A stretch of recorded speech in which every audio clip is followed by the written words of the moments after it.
সর্দার এখন কি করবেন? কি করব খালি দেখ তামসা। আয়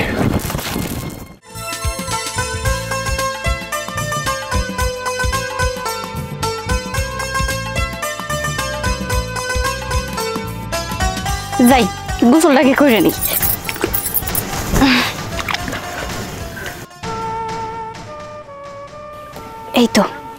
এই তো পেয়ে গেছি বাঁচার একটা রাস্তা। আমি যদি এই কলসির ভেতরে এখন ঢুকে যাই তাহলে সাপুরি আমাকে খুঁজে পাবে না। যাই তাড়াতাড়ি কলসির ভেতরে ঢুকে যাই।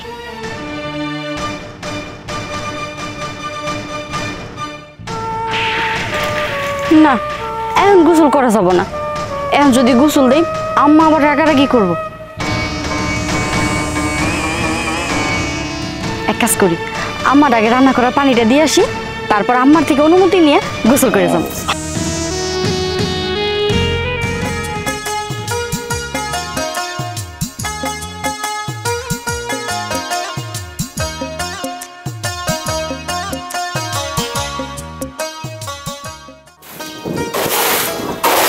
পাতা দিয়া টিনের চালের কবিতা, কি?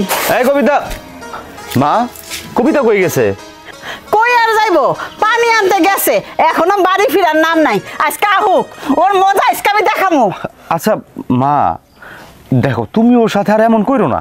এমনিতে তোমার দেখে অনেক ভয় পায়। ভয় পায়? কেন ভয় পায়? হ্যাঁ, আমি কি বাঘ না ভাল্লুক? বিয়ার আগে যদি ভয় পাইতো তাহলে আমার এই সর্বনাশটা হইতো না। আমার কত স্বপ্ন ছিল, পোলারে বিয়া করাইয়া বাড়িটারে রাজপ্রাসাদ বানামো। সব স্বপ্ন আমার ভাঙা দিল তোর বউ। এই তোর বউ তোর কি জাদু করছে কত? মা কি কইতাছো এসব? জাদু টুনা করবো কেন? দেখো ভালোবাসা হইতেছে মনের ব্যাপার। মনের মিল হইলেই ভালোবাসা হয়। আর ওরা আমি ভালোবাসি বিয়েটা করছি। যাই হোক এত কথা কইও না।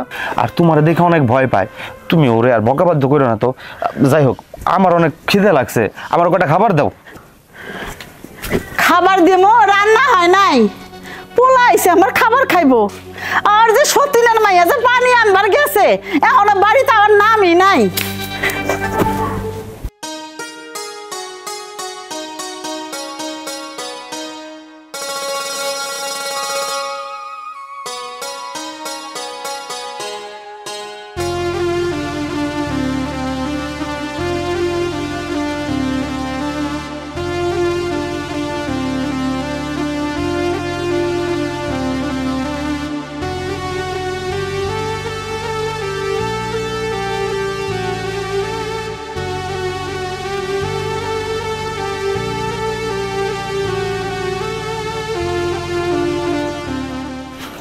মা, মা কই গেল কবিতা?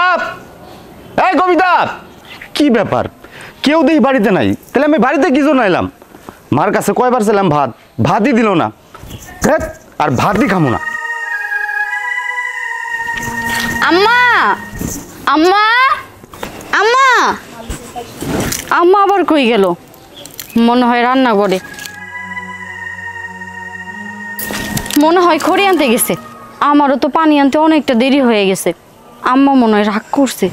এক কাজ করি, রান্নাঘরে যায় কাজটি সামলাই, তাহলে আম্মার রাগটা কমে যাব।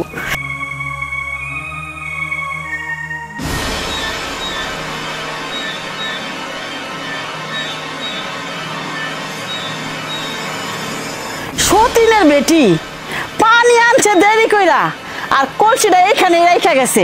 ঘরে নেওয়ার আর সময় পাইলো না।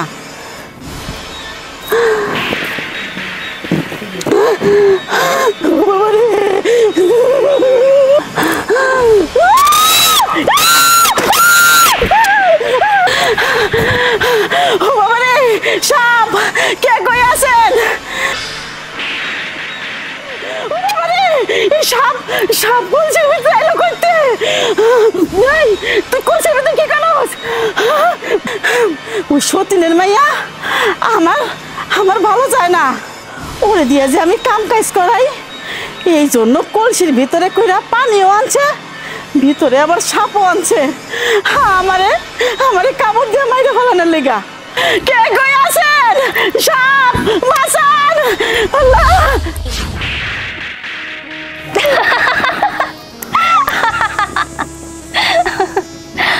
ভয় পেয়েছে, অনেক ভয় পেয়েছে।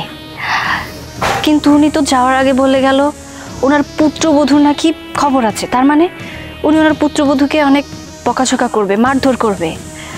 কিন্তু ওনার পুত্রবধূর তো কোনো দোষই নেই। যা করার তো আমি করেছি। আমি আমার জীবন রক্ষা করার জন্য ওই কলসির ভিতরে ঢুকে গিয়েছিলাম।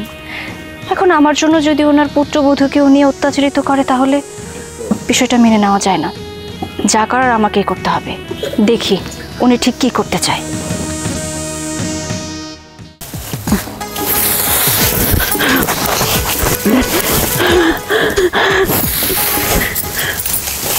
তুই এই জায়গায়, এই এই সত্যিনের মাইয়া, তুই এই বাড়িতে আইসস, আমি তোরে সহ্য করতে পারি না। তারপরে তো তোরে আমি সহ্য কইরা কইছি কাম কাজ কর।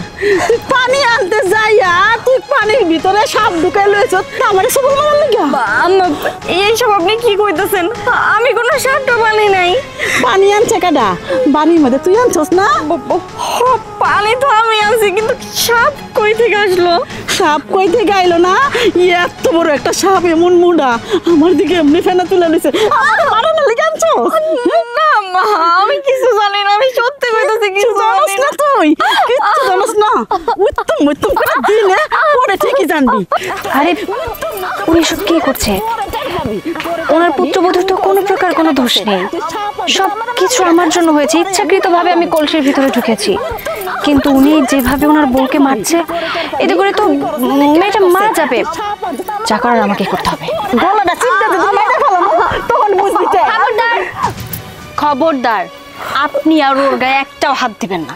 এই তুমি কেডা? হ্যাঁ, দেখে তো মনে হয় নাচনি হলি। কোন জায়গায় নাচতে যাইতাছ সেই জায়গায় দাও। আমার সংসারে কি করবো না করবো এটা তোমার আমি জিগাবো না। দেখুন, আমি যেটা বলছি আপনাকে ঠিক সেটাই শুনতে হবে। আপনি যদি আমার কথা মতো না চলেন তাহলে কিন্তু আপনার অনেক বড় বিপদ হবে। ও মামা গো, আমার আইসে বিপদ দেখাইতে। নাচনি হলি মাইয়া আইসে বিপদ দেখাইতে। যাও, তুমি যেই কামে যাইতাছো সেই কামে যাও, আমার ডর দেখাইতে না। আমি আপনাকে ভয় দেখাচ্ছি না। আমি যেটা বলছি একদম সঠিক কথাই বলছি। আপনি যদি ভালোই ভালো এখান থেকে এখন না যান তাহলে আপনার কপালে খুব দুঃখ আছে। এই তোগো মতন মাইয়ারে কিভাবে শায়েস্তা করতে হয় সেটা আমি দেখাইতাছি। এইখানে দাঁড়ায় থাকিস।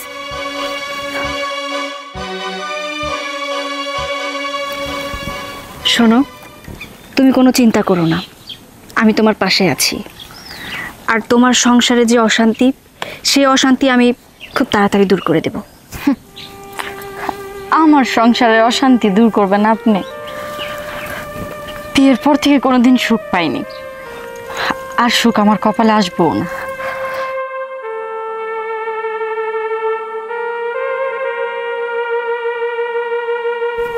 খুব ভালোভাবেই বুঝতে পেরেছি যে এই মেয়েটা বিয়ে হওয়ার পর থেকে এই সংসারে সুখে নেই। আর আজকে তো আমার জন্য আরও মার খেলো।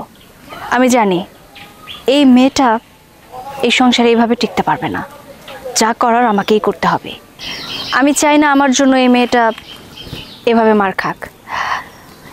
তবে হ্যাঁ, আমি তো অনেকক্ষণ যাবৎ এভাবে আছি, কিন্তু আমার নাগরাজ কোথায়? আমার নাগরাজকে ওরা আবার ধরে ফেলেনি তো? কোন দিকে আমার নাগরাজ?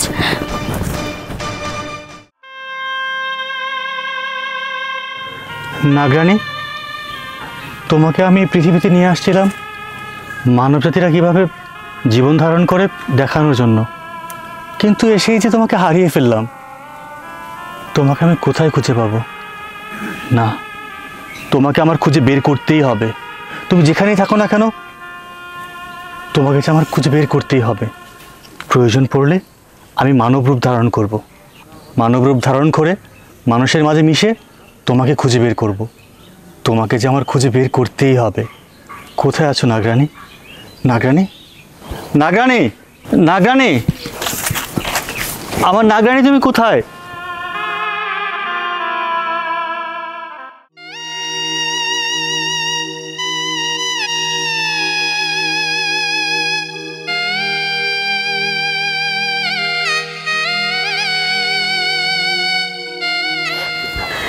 এই সতীনের মাইয়া, 2 দিন হয় না তুই আমার বাড়িতে আইসস, ওখানে মানুষ জোগাইয়া ফেলাইছস?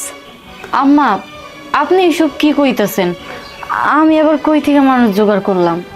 কেন ওই যে নাচতে হলি যাত্রায় নাচে না গান গায় কে জানে, ওই মাইয়ারে তুমি ঠিক করছো আমার লাগে ঝগড়া করার লাগা? আম্মা দেখেন, আমার সাথে সবসময় এমন ব্যবহার করবেন না। এমন ব্যবহার করলে কিন্তু আমি আপনার সাথে খারাপ ব্যবহার করবো। কি কইলি? যত বড় মুখ নাই তত বড় কথা কয়ে লাইলি। দাঁড়া তোর মজা দেখাইতেছি। খবরদার আমার সামনে আসবেন না।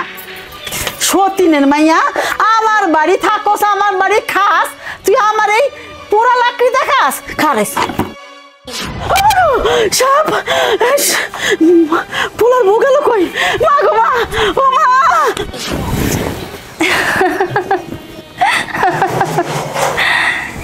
একদম উচিত কাজ হয়েছে। এইবার মহিলা টের পাবে একটা গৃহবধূকে এইভাবে অত্যাচার করার মজাটা কি। এইবার সে আস্তে আস্তে বুঝতে পারবে। তুমি কোনো চিন্তা করো না বোন, আমি তোমার পাশে আছি। সবসময় আমি তোমার পাশে থাকবো ছায়ার মতো। তোমার আর কোনো ভয় নেই।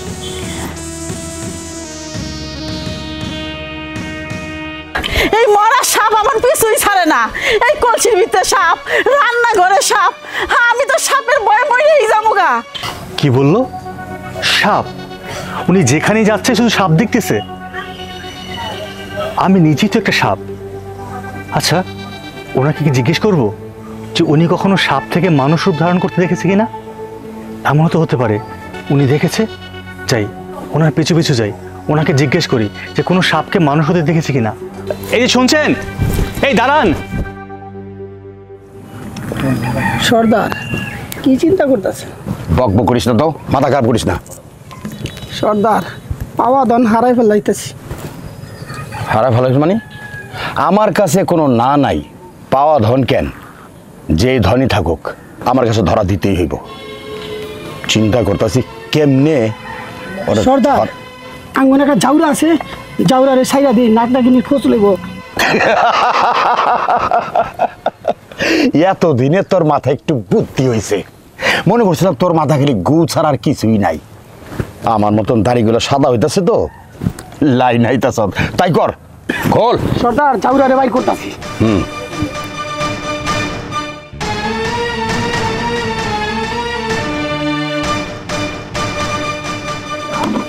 আসলে সারা যাউরা, টাইম না বের কর। এই এদিক দিয়ে আমার কাছে দে।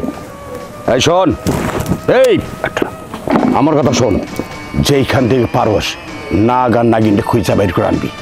আমিও গুলজার সাপুইরা মরার আগ পর্যন্ত আমি ওকে পিছা ছাড়ুন না। যা যাউরা, যদি নাগ নাগিনের ধরে আনতে পারস তাহলে আমি গুলজার সাপুইরা তোরে কথা দিলাম, তোরে অনেক ভালো ভালো জিনিস খাওয়ামো। এই সাপের জ্বালায় আর বাঁচলাম না। যেখানে যাই হেন এই সাপ, আমার পোলার বউ সাপ হয়ে গেছে। এটা একটা কথা হইলো?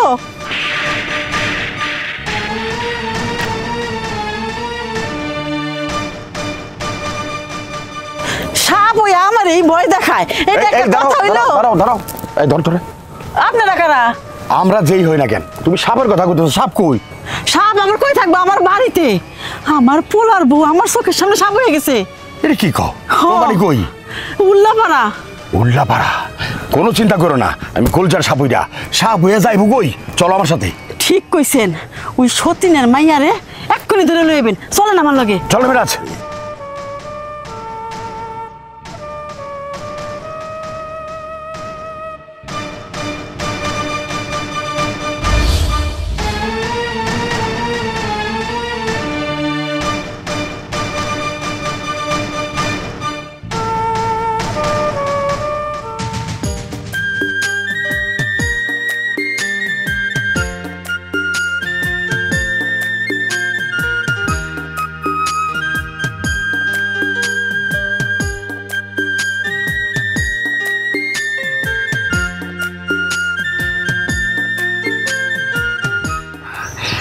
নাগরাজ, নাগরাজ তুমি? আমি আমি কোথায় কোথায় তোমাকে খুঁজেছি তোমার কোনো ধারণা নেই। ওই শয়তান সাপুরিয়ার জন্য আজকে তুমি আর আমি আলাদা। আমি তোমাকে অনেক জায়গায় খুঁজেছি, শেষমেশ আমি তোমাকে ঠিক পেয়ে গিয়েছি। জানো, আমিও তোমাকে অনেক জায়গায় খুঁজেছি, খুঁজতে খুঁজতে আজকে এত দূর। এই দেখো, আমি মানব রূপ ধারণ করেছি শুধু তোমার জন্য, তোমায় খুঁজে পাওয়ার জন্য। তুমি মানব রূপ ধারণ করেছো আমাকে খুঁজে পাওয়ার জন্য, আর আমি মানব রূপ ধারণ করেছি একজন মহিলাকে শায়েস্তা করার জন্য। কি বললে? শায়েস্তা করার জন্য? কেন, কি হয়েছে? নাগরাজ, আমরা দুজন যখন পালাচ্ছিলাম, ঠিক ওই মুহূর্তে আমি কোথায় পালাবো, কি করব না করব ভেবে উঠতে পারছিলাম না। হঠাৎ করে আমার সামনে একটা কলসি দেখতে পাই, আর সেই কলসির ভিতরে আমি ঢুকে যাই। আর সেই কলসিটা একটা নববধূ নিয়ে ওর বাড়িতে গিয়েছিল। আর তারপর ওর শাশুড়ি ওকে অনেক অত্যাচার করেছে, অনেক মারধর করেছে। ওই মেয়েটা তো আমার কারণে এতগুলো কথা শুনলো, মার খেলো। তাই আমি চাই না আমার কারণে কোনো নববধূ এইভাবে কষ্ট পাক। আমি চাই ওই মহিলাকে উচিত জবাব দিতে, শায়েস্তা করেই তারপরে আমি যাব। নাগরানী, তুমি সব কি বলছো? তুমি কি জানো না আজকে মাঘী পূর্ণিমার রাত? আজকে রাতে আমাদেরকে নাগমহলে প্রবেশ করতে হবে। আজকে রাতে যদি আমরা নাগমহলে প্রবেশ করতে না পারি, আর কখনো প্রবেশ করতে পারবো না। সব কিছুই আমি জানি নাগরাজ, কিন্তু আমি তো এইভাবে যেতে পারি না। আজকে আমি এখানে দাঁড়িয়ে আছি শুধুমাত্র ওই বোনটার কারণে। আমি যদি এইভাবে চলে যাই তাহলে আমি ওই বোনের কাছে ঋণী হয়ে থাকবো। আমি যাব ঠিক আছে, কিন্তু যাওয়ার আগে ওই মহিলাকে শায়েস্তা করে তবেই যাব। হ্যাঁ, তাই হবে। তুমি যা চাইবে তাই হবে। তোমার সাথে আমি সহযোগিতা করব। চলো আমরা একসাথে যাই। সত্যি? হ্যাঁ, ঠিক আছে, চলো।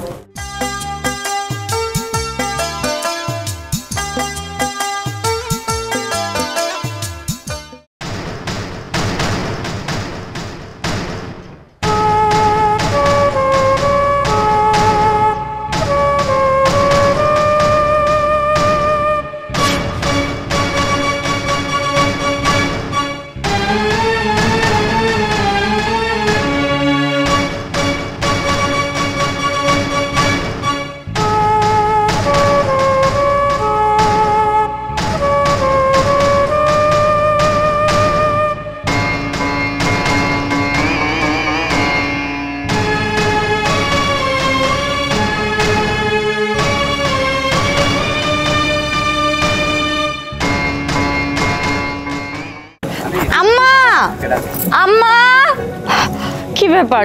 রাত হয়ে গেছে, আম্মা সেই কখন থেকে খুঁজতেছি, কোনো জায়গাতে তো পাইলাম না, আর ওরও তো কোনো দেখা পাইলাম না। এখন আম্মার আমি কই খুঁজবো, কি যে করি এখন? সাপুরিয়া, এই যে আমার পোলার বউ, ওই থেকে থেকে সাপ হয়ে যায়।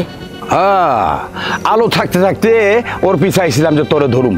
তুই যে সাপ আমি তো জানতাম না, আইতে তো সন্ধ্যা হয়ে গেল। আরে কি কইতেছেন এইসব? সাপ? আম্মা, আপনি কি পাগল হয়ে গেছেন? আমি আপনার ছেলের বউ, আমি কেন সাপ হইতে যাবো? চুপ! আলো থাকতে থাকতে বেরিয়েছিলাম যে তোরে ধরার জন্য। তুই যে সাপ আমি তো জানতাম না, এখন আইসা পড়ছি। এখন যাবি কই তুই? কোনো কথাই শুনতে চাই না তো। সর্দার, জাউরার ঘরে জাউরার ধরেন তো, আমি ভিন্ডা বাজাই। বাজা!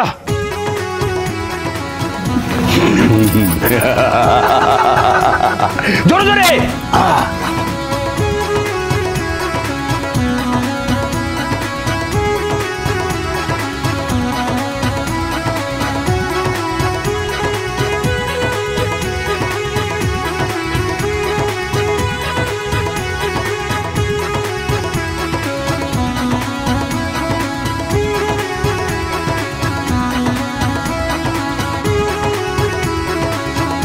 থাম, ধর রে।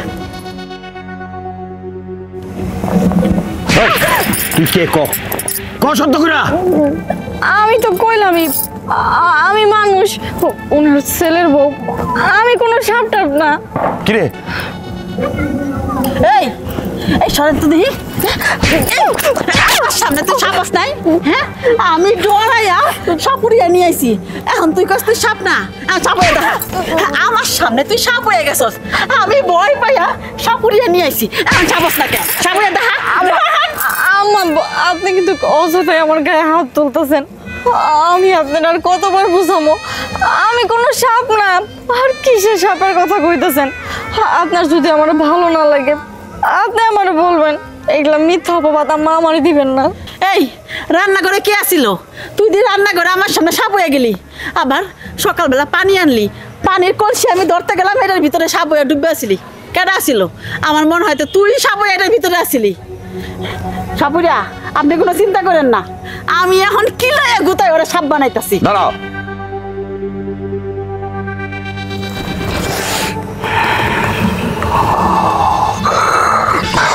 না ও সাপ না, ওরা কি লাগুটা সাপ বানা, ব্যাংক বানা, যেটা মন চায় ওইটা বানা। এই সময়টা নষ্ট করলো। আমরা বানান, আমরা আসতেছি। এই সাপুরিয়া খারান, এই আমার সামনে তুই সাপ বলি, সাপুরিয়ার সামনে সাপস না কে? এই সাপস না কে? আম্মা সি সি সি সি মা, আমি প্রেম করে বিয়ে করছি, এটা তুমি সহ্য করতে পারো না, এই জন্য তুমি উঠতে বসতে আমার বউয়ের উপর অত্যাচার করো, সেটা আমি এতদিন মাইনা নিছি। কিন্তু আজকে তুমি কি করলা? আজকে বাহিরের মানুষ নিয়ে আইসা তুমি আমার বউরে মারাইলা। ঠিক আছে, আমার বউরে তুমি যেহেতু মানতেই পারো না, তাহলে তুমি মনে রাখবা আজ থেকে তোমার কোনো সন্তান নাই, আর আমিও মনে করবো আজ থেকে আমার কোনো মা নাই। কবিতা, চলো আমরা আর এই বাড়িতে থাকবো না।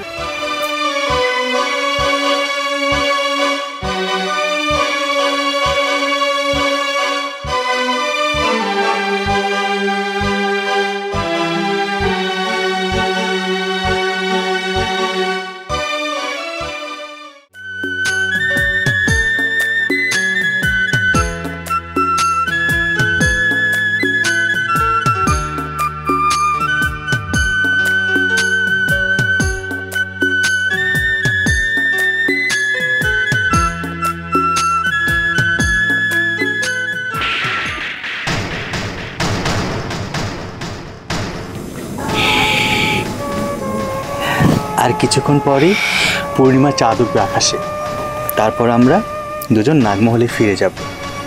হ্যাঁ যাবো তো, কিন্তু নাগরাজ, যাওয়ার আগে যে আমার একটা কাজ আছে, আমি আমার ওই বোনের সাথে দেখা না করে তো যেতে পারি না। এভাবে গেলে ওর সাথে বেইমানি করা হবে।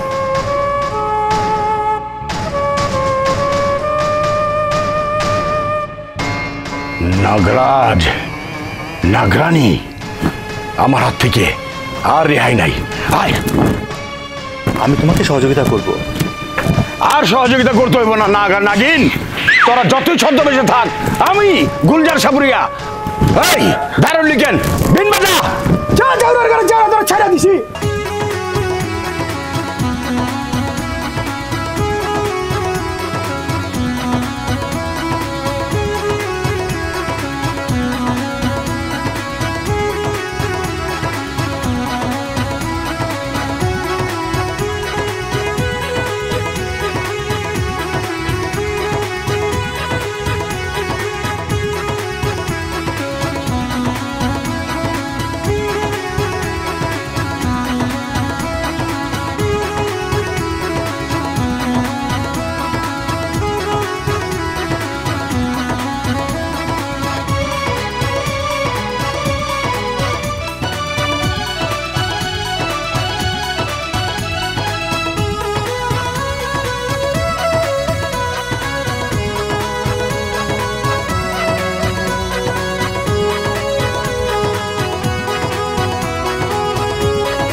আর পালানোর রাস্তা নাই। নাগ নাগিন দুজনই আমার হাতে এখন ধরা পড়বি।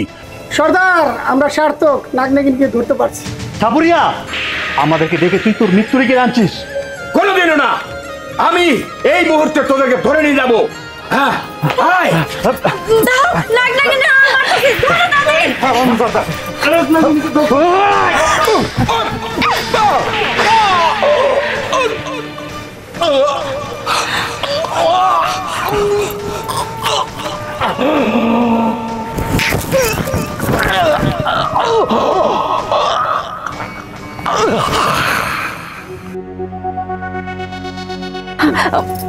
বোন, তুমি এখন বিপদ মুক্ত, তুমি তাড়াতাড়ি নাগমহলে চলে যাও। বোন, তুমি আজকে নতুন করে আমাদের জীবন বাঁচিয়েছো।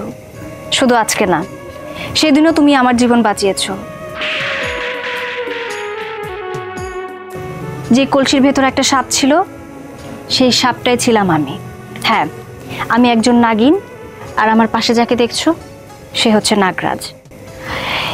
এই দুষ্টু সাপুরে আমাদের মারার জন্য তাড়া করছিল, আমাদের নাগমণি আমাদের কাছ থেকে ছিনিয়ে নেওয়ার জন্য তাড়া করছিল।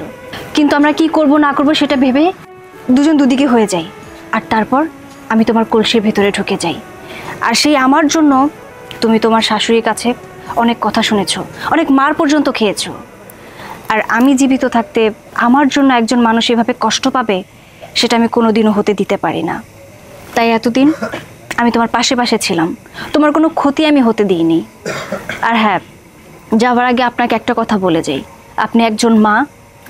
আমি চাই আপনি আপনার পুত্রবধূকে আপনার মেয়ের মতো করে ভালোবাসবেন। তবে হ্যাঁ, আমি যাচ্ছি বলে এই না যে আবার কোনোদিন আসতে পারবো না এই পৃথিবীতে। আমি ওপর থেকে সব দেখব, আর আমি যদি দেখি আমার বোনের কোনো ক্ষতি করার চেষ্টা আপনি করেছেন, তাহলে কিন্তু আমি নগদেই হাজির হয়ে যাব। আর তারপর আমার বিষাক্ত ছোবলে আপনার মৃত্যু হবে। কথাটা মনে থাকবে তো? অবশ্যই মনে থাকবো।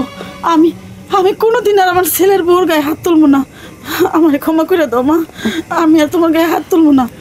বোন, তোমার কাছে আমরা সারা জীবন ঋণী হয়ে রইলাম। না না, এমন করে কইবেন না।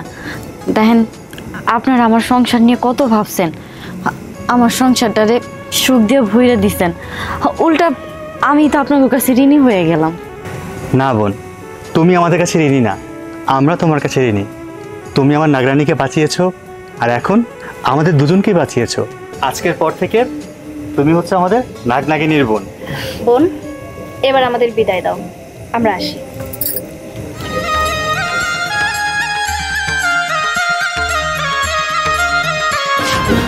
দেখছো মা, তুমি অযথাই কবিতারে সন্দেহ করে ওরে নির্যাতন করছো।